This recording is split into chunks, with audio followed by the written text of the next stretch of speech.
Epic Universe is set for a summer 2025 opening, but according to new public documents, it has been experiencing some delays.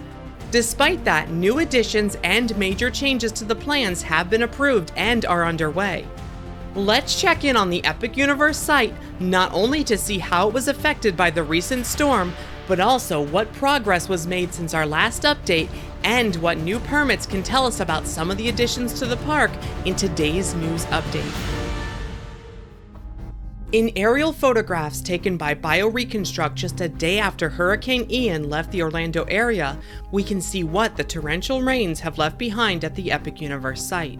Much of the flooding appears to mostly be relegated to lagoons and basement-level areas that were dug out below the park's normal grade. Water may need to be pumped out, and some parts of the park may need to be reshaped as water has seemingly eroded some of the area's land grading. While the ponds on property have reached their maximum height, they do not appear to be overflowing as of last Friday, and they look to be draining as intended. Drainage plans for Epic Universe are rated up to 10.6 inches of rain within a 24-hour period, which documents refer to as a once-in-a-100-year storm. Unfortunately, Hurricane Ian is being called a once-in-a-200-year storm, after bringing about 14 inches of rain to this area. Luckily, the ponds seem to have handled the drainage well enough, and even more luckily, we have not seen any additional rain in the days following, allowing waters to start to recede after the storm. Areas that have seen the least amount of vertical construction seem to have been affected by the flooding, like this section of the Universal Monsters area and some parts of the How to Train Your Dragon area. It is hard to tell if the storm has caused any structural damage to buildings that have started construction, but nothing major is noticeable at first glance. What we can see is what progress was made around the Epic Universe site since our last update, including some obvious things like new track installed at Yoshi's Adventure in Super Nintendo World. These new sections of track are located at the final scenes for the ride and connect to the round load platform above the ride's main entrance. New steel can also be seen installed above, which is starting to create the ceiling for the load area. More track was also installed at the Donkey Kong Minecart roller coaster. New forms are taking shape around the second exterior section of the ride as well, which will pass over a water feature within this area. Sections of the ride path within the Mario Kart attraction building's footprint look as though they may have been covered with plastic to help protect them from the storm. This large indoor ride is being enclosed as more steel has been installed for the structure itself. Public documents from September show that multiple projects within the Super Nintendo World area are actually behind schedule, as permit extensions have been requested. The documents, which are for building numbers which contain the Yoshi ride and another for the Donkey Kong ride, state that the project is experiencing delays, but does not cite any specific reason. Walls continue to rise for the building located in the park's central hub just outside of Super Nintendo World. The small section of the structure on the left will be for a retail location, which is expected to be for Nintendo.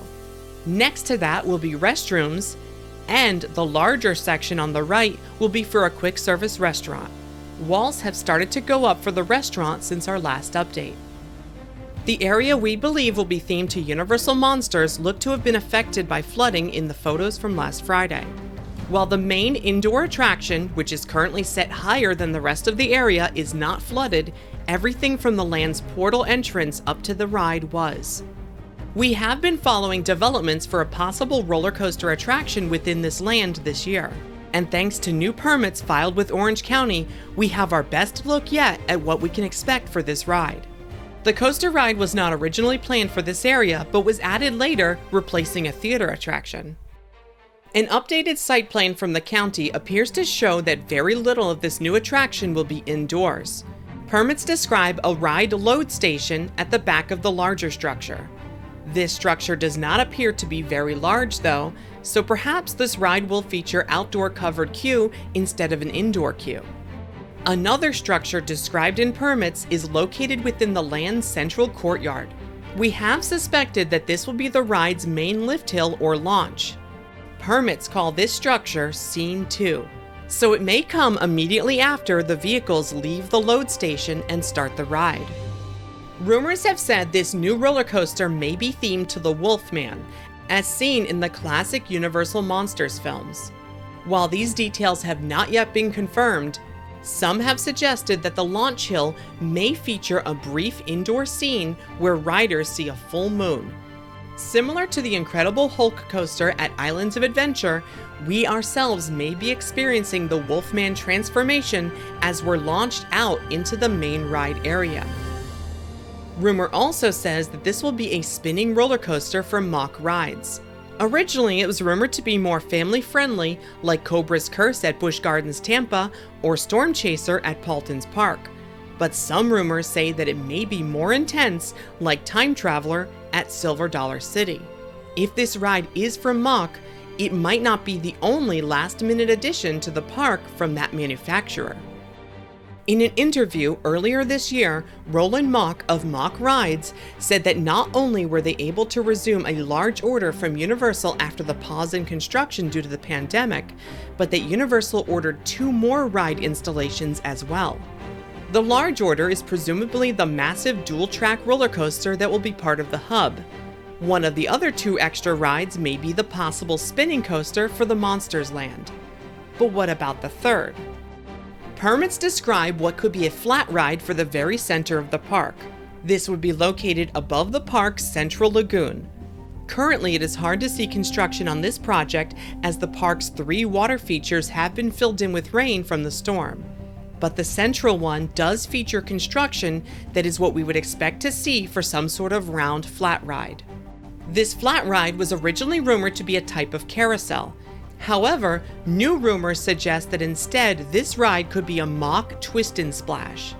That is a round flat ride that's more like a spinning teacup ride than a carousel, but it floats on water. The attraction can even be outfitted with water cannons that would allow riders to spray each other as they pass.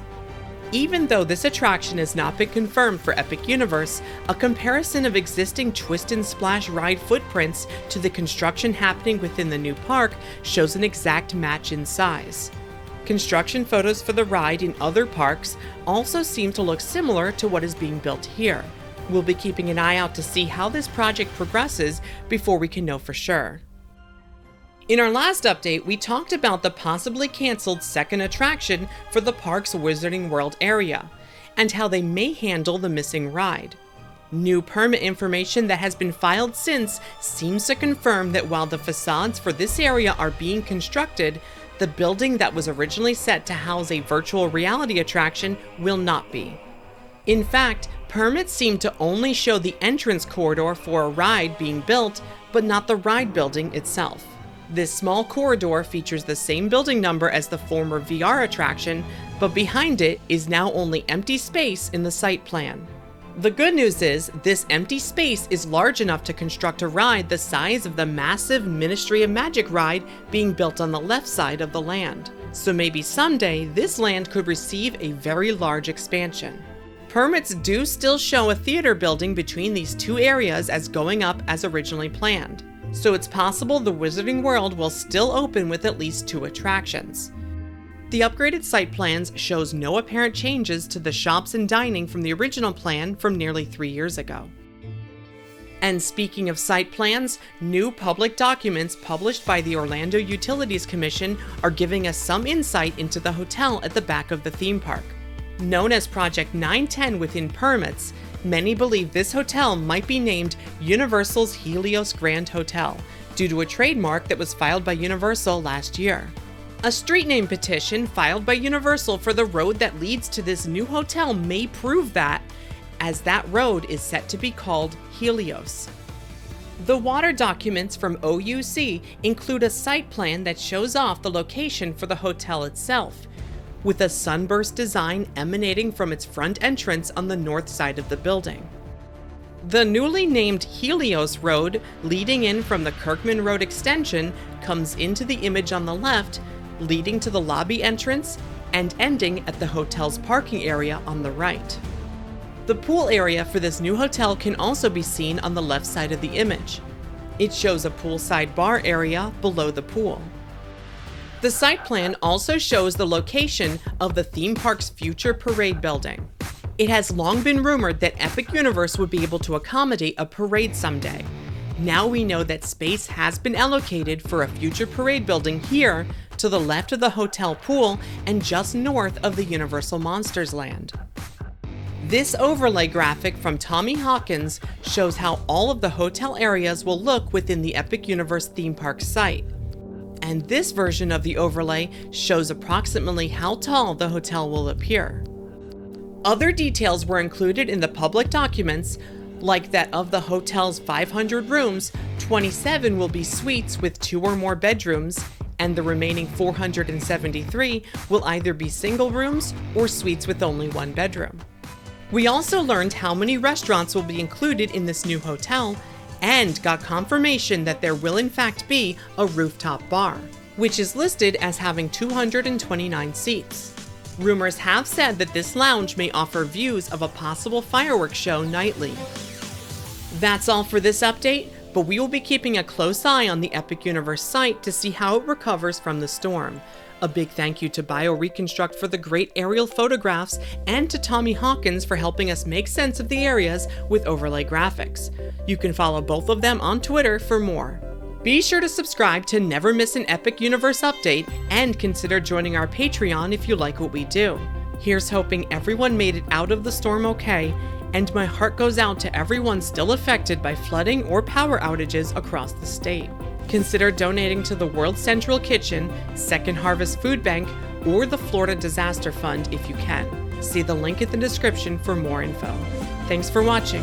Stay safe out there.